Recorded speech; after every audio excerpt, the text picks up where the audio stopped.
Hello बच्चों, आधार children academy के इस ऑनलाइन सेशन पे आपका स्वागत है। आज हम एसएसटी पढ़ेंगे। एसएसटी में क्लास फिफ्थ की फर्स्ट चैप्टर की मीनिंग आपको लिखा दी गई है, उसी की आज समरी बताएंगे। ठीक है बच्चों, आओ इधर देख लो।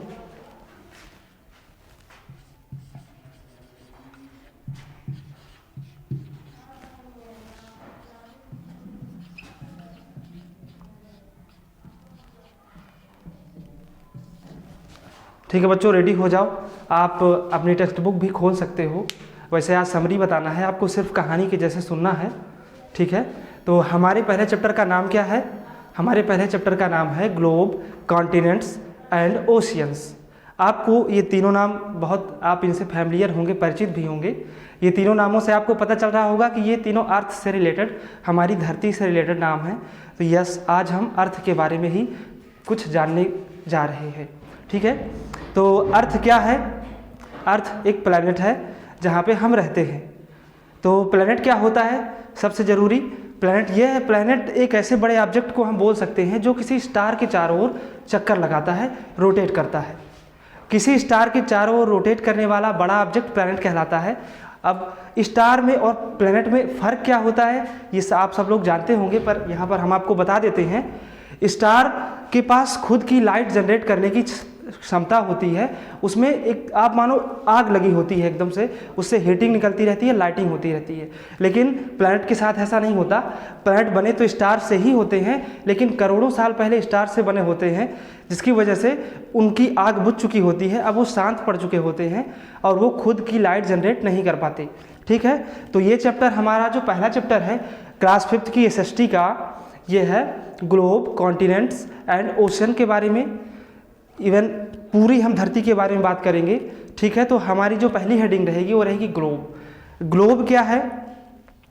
ग्लोब होता है अर्थ का मॉडल। जब हम घर बनाते हैं, आपने सुना होगा, कोई भी घर बनाने से पहले हम इंजीनियर से नक्शा बनाते हैं, नक्शा बनने के बाद ही घर बनता है। बड़े बड़े शहरों पे लोग क्या करते हैं, नक्शा बनने के बाद वो कारपेंटर के पास जाते हैं और जैसा घर उनका बनना है उसी के अनुसार एक छोटा सा लकड़ी का मॉडल बनाते हैं। ठीक है, छोटा सा वैसा ही घर, जैसा घर 10 साल के बाद बन के तैयार होगा, 5 साल के बाद, 2 साल के बाद, जितना टाइम लगे, वह तुरंत ही एक मॉडल बनाते हैं लकड़ी का। वैसा ही घर उन्हें पता हो जाता है कि आगे चल के हमारा घर ऐसा बनेगा। ओके, तो ग्लोब क्या होता है? अर्थ का मॉडल ग्लोब कहलाता है। अब अर्थ का थोड़ा सा यहाँ पे देखते हैं। अर्थ हमारी लगभग ऑरेंज जैसी, आप स्फेरिकल भी मान सकते हो, पर परफेक्ट स्फेरिकल नहीं होती है, हल्का ऑरेंज की तरह होती है। इसी तरह हम अर्थ को जरा इसमें बना के देखते हैं। अर्थ के सबसे ऊपर साइड पे नॉर्थ पोल, जिसे हम कैपिटल एन से, और सबसे नीचे साउथ पोल होता है, जिसे हम कैपिटल एस से डिनोट करते हैं। ग्लोब में भी इन सारी चीज़ों को दर्शाया जाता है। अर्थ में बीचों बीच भूमध्य रेखा मानी जाती है, जिसे इक्वेटर बोला जाता है। वो अर्थ को दो बराबर पार्ट्स में डिवाइड करती है, 2 इक्वल पार्ट्स में डिवाइड करती है। जो नॉर्थ में पार्ट होता है उसे बोलते हैं नॉर्दर्न हेमिस्फीयर, और जो साउथ में पार्ट होता है उसे बोलते हैं साउदर्न हेमिस्फीयर। तो ग्लोब क्या है? ग्लोब हमारी अर्थ को समझने में हमारी बहुत मदद करता है। हमारा अर्थ तो एक बहुत बड़ा ऑब्जेक्ट है, उसको हम समझ नहीं सकते, ऐसे ही उसको नहीं समझ सकते। बिना किसी ऑब्जेक्ट की मदद के उसको समझने में बड़ी दिक्कत होगी, क्योंकि अर्थ एक बहुत बड़ा ऑब्जेक्ट है और हम बहुत छोटी सी दूरी को देख सकते हैं अपनी आँखों से। इसलिए हमको पूरी अर्थ को समझने के लिए, अर्थ को स्टडी करने के लिए एक मॉडल की ज़रूरत पड़ती है, वही होता है ग्लोब। तो अर्थ में जो जो चीज़ें पाई जाती हैं उन सारी चीज़ों को ग्लोब में दर्शाया जाता है। कुछ ऐसी चीज़ें भी ग्लोब में दर्शाई जाती हैं जो रियल में अर्थ में नहीं पाई जाती, जैसे कि कुछ इमेजनरी लाइंस, जैसे कि ये सारी जितनी भी देशांतर और अक्षांश रेखाएं हैं, इक्वेटर और ये सब जितनी भी लाइंस हैं, ये इमेजनरी लाइंस होती हैं। इनको सिर्फ ग्लोब में दर्शाया जाता है, जबकि ये रियल में अर्थ में कहीं नहीं बनी होती हैं। ओके, ठीक है, फिर अब चैप्टर पे चलते हैं। तो सबसे पहले आप समझ लो प्लैनेट। प्लैनेट होता है वह ऑब्जेक्ट जो किसी स्टार के चारों ओर चक्कर लगाता है। हमारा अर्थ भी एक प्लैनेट है, और हम चूँकि अर्थ में रहते हैं इसीलिए हम अर्थ को स्टडी कर रहे हैं, अर्थ के बारे में जान रहे हैं। ओके, ठीक है।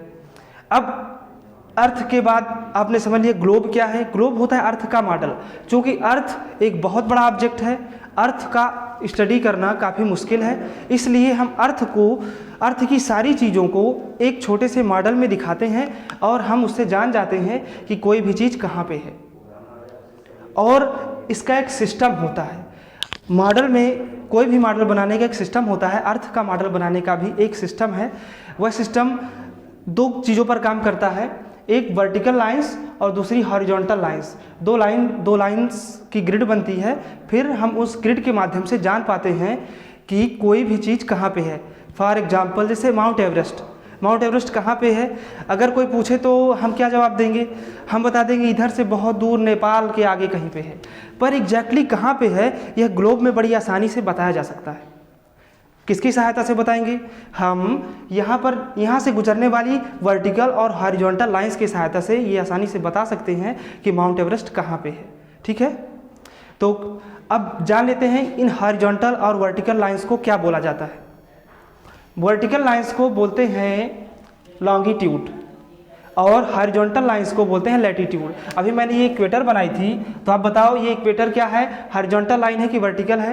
हॉरिजॉन्टल है ना, तो ये क्या होगी, एक लैटिट्यूड ना कि लॉन्गिट्यूड। ओके, लैटिट्यूड कैसी होती है? लैटिट्यूड पूरे धरती को, पूरी अर्थ को ऐसे गोल गोल पूरी एक सर्कल बनाते हुए जोड़ती है।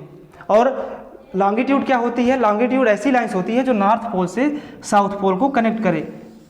ये पूरा सर्कल नहीं होता है, ये लगभग आधा सर्कल बनाती हैं। ओके, कुछ इस तरीके से होती हैं लॉन्गिट्यूड्स। ठीक है, तो आपको अभी समरी में इतना पर्याप्त है बताना कि लॉन्गिट्यूड और लैटिट्यूड क्या है। जब हम रीडिंग करेंगे तो प्रॉपरली एक step by step, line by line हम पढ़ेंगे और सबको डिफाइन करेंगे। इसके अलावा अब आपको जल्दी से बता देते हैं कि अर्थ में दो मेन चीज़ें हैं, दो भागों में अर्थ को बांटा जाता है। आपको तो पता ही है कि हमारी अर्थ में लगभग 75% पानी भरा हुआ है, वाटर है, महासागर है, ओशियंस हैं, और 25% लैंड एरिया है। तो लैंड एरिया को भी हमने 7 भागों में 7 पार्ट्स में बांटा हुआ है, और वाटर बॉडी को भी हमने 5 पार्ट्स में बांटा हुआ है। और लैंड एरिया को हमने 7 पार्ट्स में बांटा हुआ है, तो हर पार्ट को क्या बोलते हैं, एक कॉन्टिनेंट। और वाटर बॉडी को जो हमने 5 पार्ट्स में बांटा हुआ है, तो सागर के एक भाग को क्या बोलेंगे हम, सागर के एक भाग को बोलेंगे ओशियन या महासागर। ठीक है, तो जल्दी से मैं आपको बता देता हूँ नाम सारे कॉन्टिनेंट्स के और सारे ओशंस के। अभी मैंने आपको बताया कितने ओशन होते हैं, 5 ओशन, और कितने होते हैं कॉन्टिनेंट्स, 7 कॉन्टिनेंट्स। तो 7 कॉन्टिनेंट्स में जो सबसे बड़ा कॉन्टिनेंट होता है वह है एशिया। एशिया कॉन्टिनेंट ये सबसे बड़ा है। हमारा देश भारत भी, इंडिया भी इसी कॉन्टिनेंट में पड़ता है। इवन इंडिया ही नहीं, चाइना, रसिया और बड़े बड़े देश जो बहुत बड़ा एरिया कवर करते हैं वो एशिया कॉन्टिनेंट में पड़ते हैं। दूसरे नंबर का एरिया वाइज जो कॉन्टिनेंट है वह है अफ्रीका। अफ्रीका ऐसा कॉन्टिनेंट है, अफ्रीका दूसरा ऐसा कॉन्टिनेंट जो सबसे बड़ा है। अफ्रीका में बहुत इंपॉर्टेंट कंट्रीज़ हैं जो उतना रोल तो नहीं रखती हैं पूरी वर्ल्ड इकोनॉमी में, करीब देश माने जाते हैं, लेकिन नेचुरली बहुत ही ज़्यादा रिच है। वहाँ पर बहुत ही डाइवर्स वाइल्ड लाइफ पाई जाती है, बहुत तरह तरह के जीव जंतु पाए जाते हैं जो कि पूरी दुनिया में कहीं नहीं पाए जाते हैं। और इसके अलावा वहाँ पर नील नदी भी पाई जाती है। नील नदी दुनिया की सबसे लंबी नदी है, आप याद रखना, दुनिया की सबसे लंबी रिवर कौन है, नील रिवर। 3rd नंबर पे नॉर्थ अमेरिका।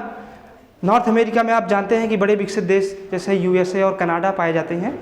और 4th नंबर पे है साउथ अमेरिका, और 5th नंबर पे है अंटार्कटिका। अंटार्कटिका में बर्फ़ जमी रहती है, इसे दक्षिणी ध्रुव बोला जाता है। अंटार्कटिका यहाँ पाया जाता है, लगभग इस एरिया में अंटार्कटिका माना जाता है। यहाँ पर बर्फ़ जमी रहती है, लेकिन फिर भी लैंड एरिया के हिसाब से ये जो बर्फ़ का लैंड एरिया है ये 5th नंबर पे आता है।